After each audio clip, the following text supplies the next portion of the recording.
Do you ever shower at night and then you sleep with your hair wet and you wake up in the morning and you're like, guess I have to wear a hat today? Yeah, I think it's one of those days. Alas, I'm not gonna wear a hat in this video because I feel like that would just be a little obnoxious. Okay, hey everyone, I hope y'all are having a great day, and today I'll be reviewing What About Us. That's not what it's called. Oh my god. I always think it's called What About Us because of that Pink song. What about us? What about all the times you said you had the answers? What about us? What about all the broken happy ever afters? What about us? What about all the plans that ended in disaster? What about love? What about trust? What about us? Okay, that was enough. Where was I? Yes, I'll be reviewing What If It's Us by Becky Albertalli and Adam Silvera. Wow, it took me a lot of time just to say those two lines. Okay. So I read Simon versus the Homo Sapiens Agenda by Becky Albertalli, which is the book that inspired Love, Simon, which is just such a cute film. I thought that book was so fun. I thought it was so charming, and that's the only book I read by Becky Albertalli, but I'm assuming that I'm a fan. I've never read anything by Adam Silvera, but I've heard good things. So I read this book over Thanksgiving break, and I am on winter break now, so I have had considerable distance since I've read this book. Now, what does that mean? It means that this review is going to be a mess. TM. Just bear with me, y'all. So What If It's Us is a contemporary romance novel that's set in New York City, and it's between these two boys, Ben and Arthur. Ben and Arthur have a meet cute at the post office, and then they're separated. So part of the book is them trying to find each other again, and then the consequent plot line is them trying to work things out between them. You know, it's complicated, as a lot of young relationships are,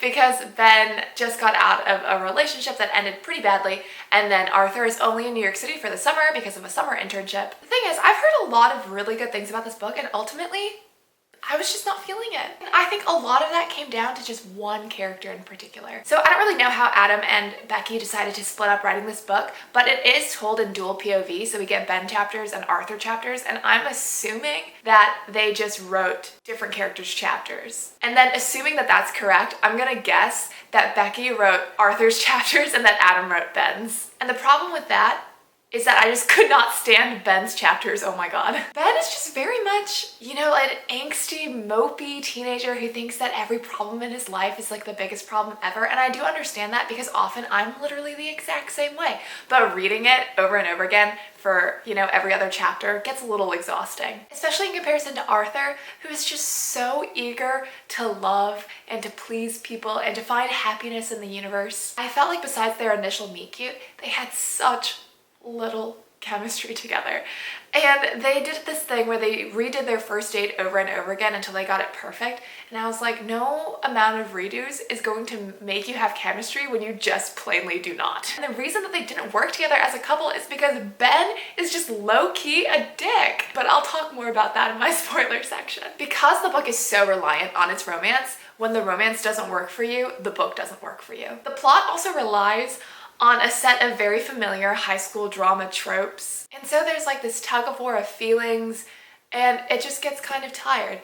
And so kill me, like truly kill me, if I ever say that I'm too old to read YA, because I'm sure I've said this a million times on this channel, but I think that's just absolute BS. Once you hit this threshold of literacy, I feel like you're never gonna be too old for a certain genre of literature. But regardless, I would never say that, but sometimes the plot points in this book made me feel like this is so clearly not marketed for my age group anymore. Like the things that were such a big deal to them, I was like, wow, truly so disconnected now. That being said, I know I just unloaded a lot of complaints. There are some really great things working here. For the most part, Arthur's character, just as a whole, really enjoyed him. I am definitely so much more of an Arthur than I am of a Ben. Arthur is, you know, high-achieving type A, and even when he's dramatic AF, I still found it pretty tolerable. There's just something in the way that Arthur's character was developed that made him so much easier to root for. Something that I loved about Ben's chapters, though, was Dylan. Dylan is Ben's best friend, and Dylan is the most hilarious character in this entire book. He stole every single scene that he was in. Something that I also loved about Ben's chapter is the discussion about diversity, because Ben is Puerto Rican, but he's white passing, and so his reflections on ethnicity and heritage were very interesting. There's even a moment when they're on a date, perhaps? I don't know. Ben and Arthur are together, and Arthur commits a microaggression against Ben, and Ben is like, no, I need to shut this down. And that's like an interesting interaction to include in like a romantic setting, but I was down. I'm disappointed that I didn't like this one more because I'm 100% here to support gay romances that aren't about AIDS, conversion camps, or peaches. You know, I did like Arthur's chapters, I loved Dylan's character, and I did like the representation. The book was also super easy to read, it just flew by. Oh, and I was living for all the references to Hamilton and Dear Evan Hansen. I love to see it. So I'm going to go into a quick spoiler section, basically just to air out my grievances about Ben. So if you haven't read this book, I'd advise leaving in 3, 2, 1. Goodbye. Okay, Ben, listen.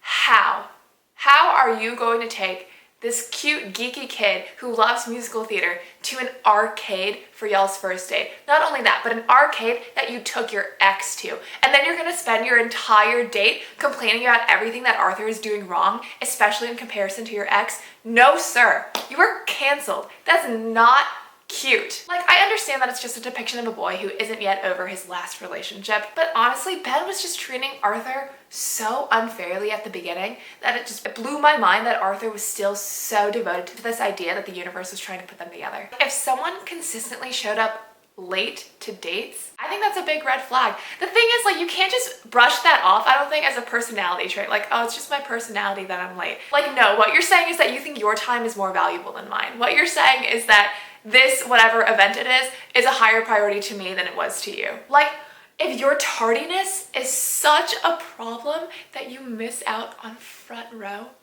Hamilton tickets, I don't even know if I could ever look at that person anymore because my eyes deserve better. I just had so many issues with Ben as a person. I was like, stop. I'm gonna stop my rant there because it's exhausting being angry at people. And by people, I clearly mean fictional characters. What else did I want to mention? Oh, it was so clear to me that Arthur's friends from back home, whose names I cannot remember, I think the boy's name was Ethan and I don't remember the girl's name.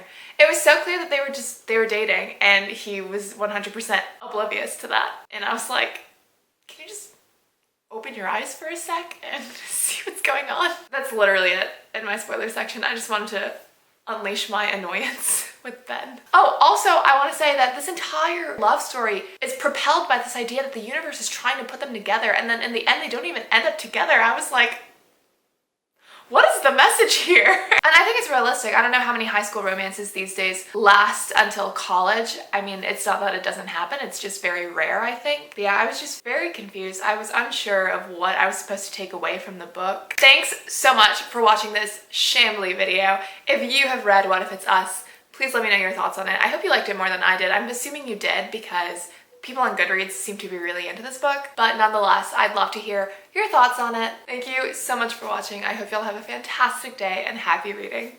Bye.